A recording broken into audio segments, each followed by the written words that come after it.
There is no question that however Byron Black may have suffered when he died this morning in Nashville, and reports indicate he did suffer, his victims suffered worse. Black was on death row for 35 years for shooting to death his girlfriend as well as her two young daughters, just 6 and 9 years old in 1988. At the time, he'd been on work release for shooting the girlfriend's husband.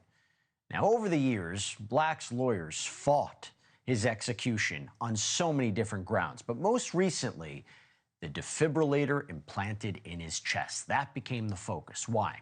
Because Black's heart would sometimes race out of control, and the implant would shock it back into normal rhythm. A Nashville hospital refused to take it out or switch it off, and the defense argued the result would be constant painful shocks while the lethal injection was coursing through Byron Black's veins. Well, today, that execution was carried out, and all 7 media witnesses say he was in obvious pain. At one point, during the almost 10 minutes it took him to die, he said, and I quote, "Oh, it's hurting so bad."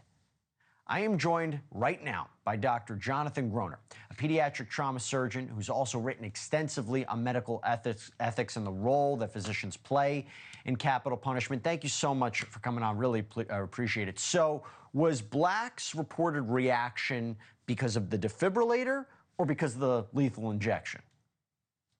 Jesse, thanks for having me on the show. So if the defibrillator fires, it feels like a kick in the chest, and it's very painful, as you said, and usually you can see a lot of spasming in the upper arms and the chest, so I'm not actually sure, but that can be known. I mean, the defibrillator also records what it does, so even though he's dead and he's lying in the morgue now, there is a device that can be put over that defibrillator device that can do a download and find out if it fired or not. Having talked to the witnesses and hearing the description from his attorney who watched the IVs be inserted, she said that the IV technician referred to a pink IV and a blue IV. Now, pink is a 20 gauge and a blue is a 22 gauge. Those are IVs that were used in kids and babies. So that suggests to me there may have been a problem putting in the IV.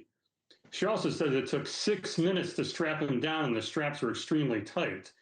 That could potentially create a tourniquet effect on his arms, depending where the straps were. So they start injecting the drugs and they just don't go to where they're supposed to go. That would really hurt. We also know this particular drug in the barbiturate family causes burning when it extravasates. So if it gets under the skin, it's like getting chemotherapy in your skin. It really burns. So I'm not sure the ICD fired while he was conscious. That is a knowable fact. But I'm sure that he had a lot of pain, and it might be that they just screwed up a different aspect of the execution. Yeah, you've definitely laid out a lot of different complicating factors that may have led to the pain. I mean, his attorney noted that he was able to raise his head several times, express pain. Is that typical of a lethal injection, or is it the idea if the defibrillator kept kicking in, he was able to have a sense of consciousness and able to say he was in pain, which he might not have been if he was just given a standard lethal injection? Is that something that maybe that's how the defibrillator affected? So the answer to your leading question is no. Okay. That when the pentobarbital is, I mean, I don't know if you've ever had an IV anesthetic. I've had propofol for procedures. It's a couple of seconds. I mean, you feel it go in and you're just out. This dose of pentobarb should have put him out in seconds. So the fact that he was raising his head and so forth, assuming the drug was already flowing, suggests the problem. Again, was it the ICD firing or was it a problem with the IV? Either are possible. These are knowable. In your last segment, you're talking to a forensic pathologist, right? A forensic pathologist could actually dissect out the IVs and say, hey, this catheter is really not in the vein. So these are all knowable facts with a careful forensic autopsy.